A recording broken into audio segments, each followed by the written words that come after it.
1. So a few years ago, I was working at a build-your-own-burrito store with one of the worst managers I ever had. We can call her States. States was the type of person who beat around the bush and was terrible at doing her job. The type of person who would sit in the office all day and only come out once rush is gone.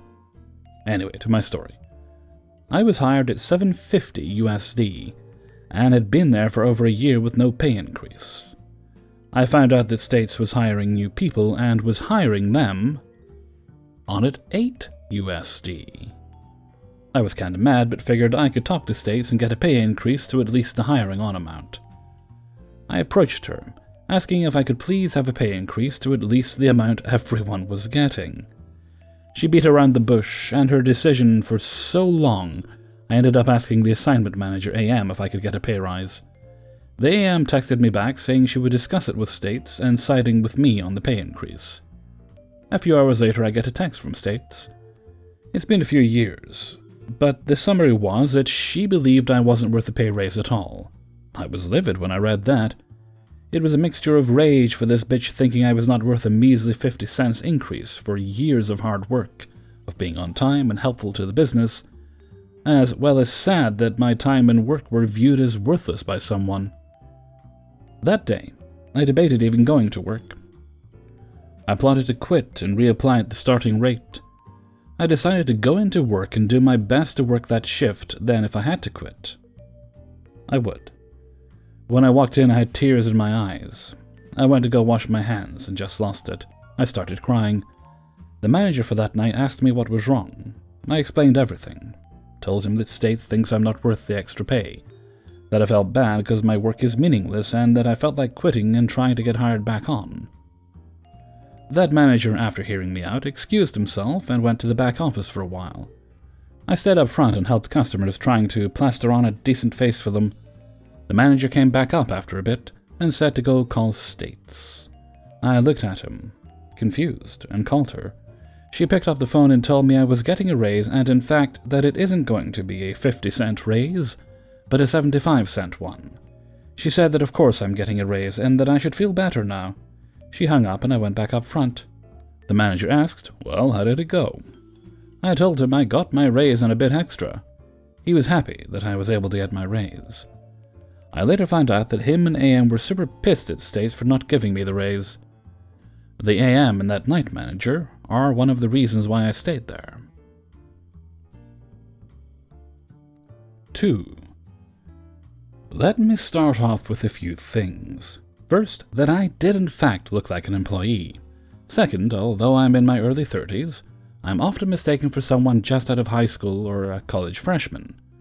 Third, even though this happened literally an hour before I'm posting this, all quotes are understood to be to the effect of and not exact wordings. Also, names have been changed to protect the guilty. My local hardware store is full of helpful hardware folks, which means there is not much of a uniform, but floor associates wear bright red vests and managers wear business casual with a name tag. I was wearing khakis, flats, and a cute red microplaid button-up top.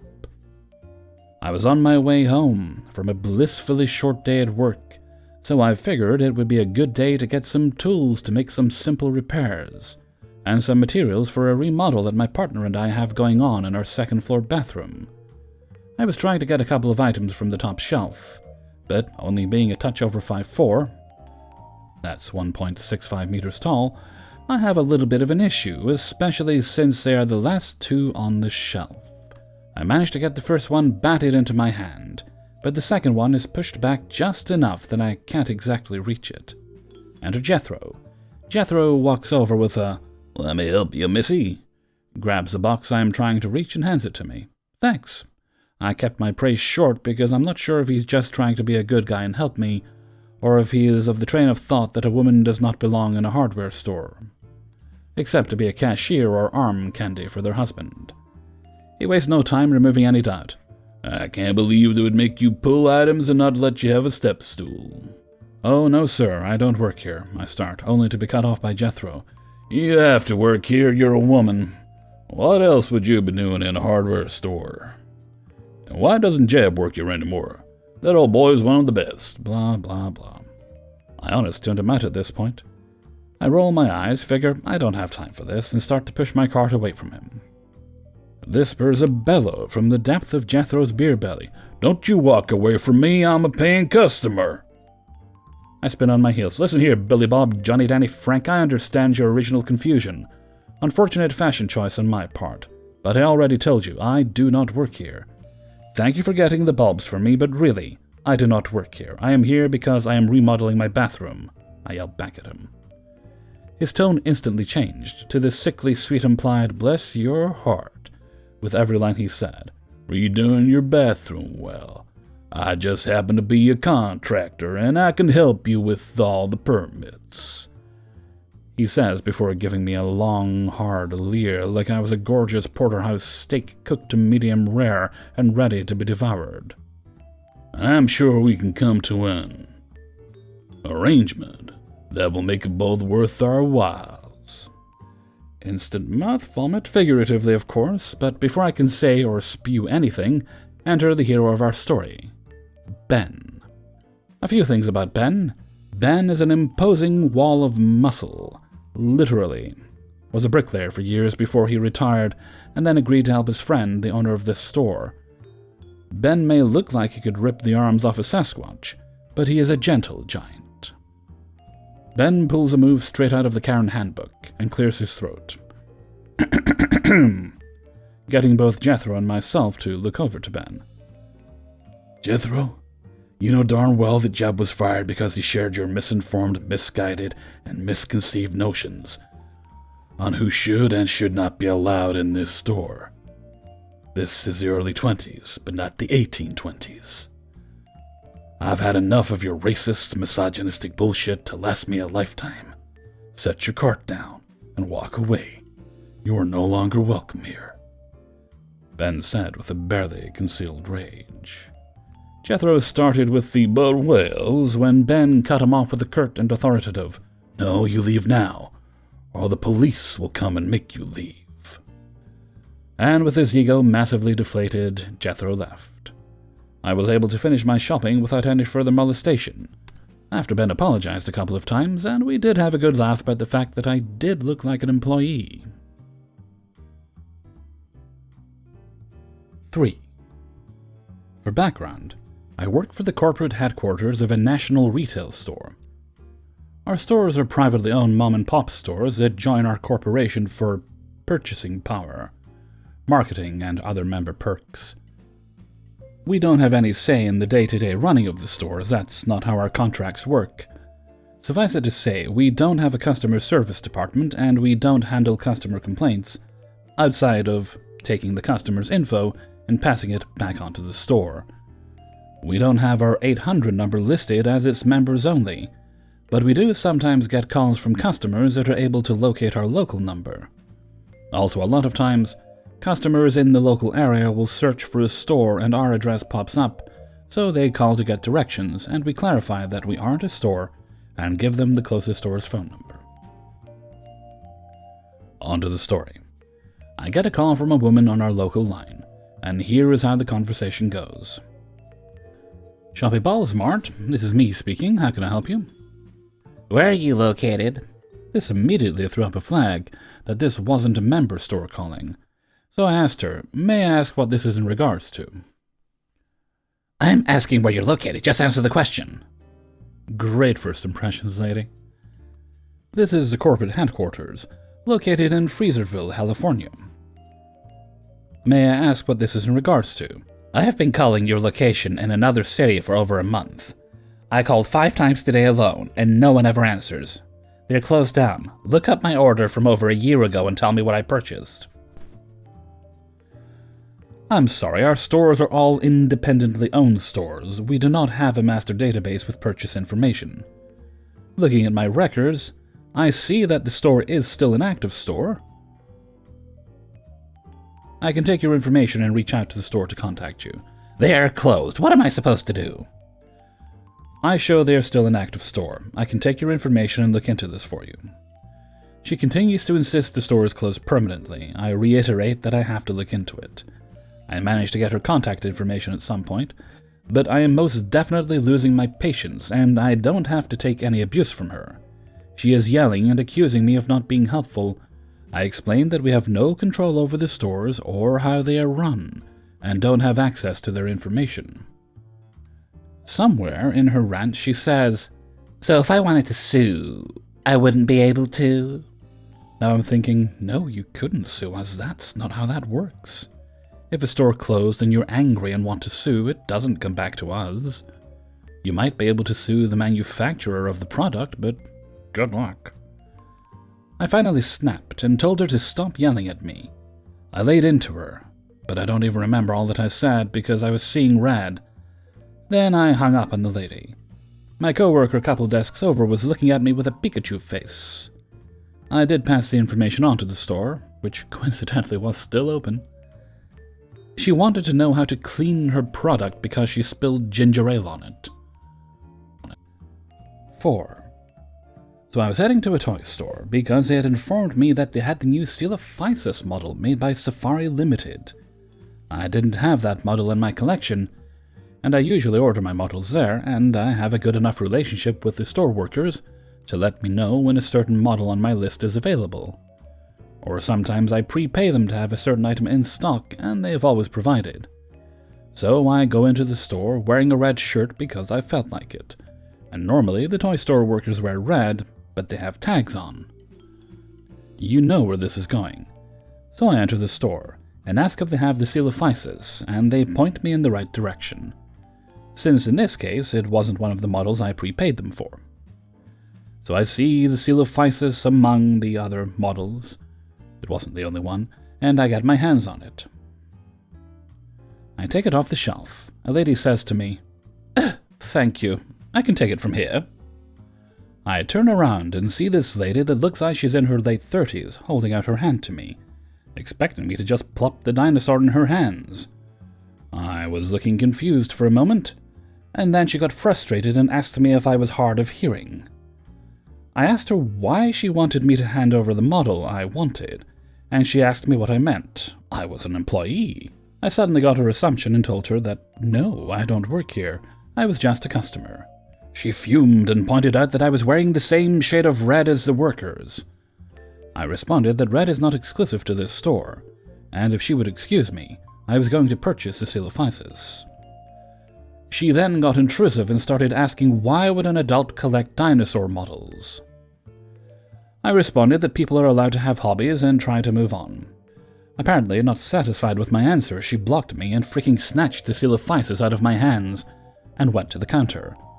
I was about to shrug my shoulders and grab the spares, not wanting to escalate, until I realized that she had also taken the other Seal of Physis models on the shelf. The other remaining models were a Brachiosaurus and a Microraptor, by the way. A little bit infuriated at this, but keeping my calm, I went to the counter and asked her to give it back and told the people at the counter that she had snatched the model out of my hands.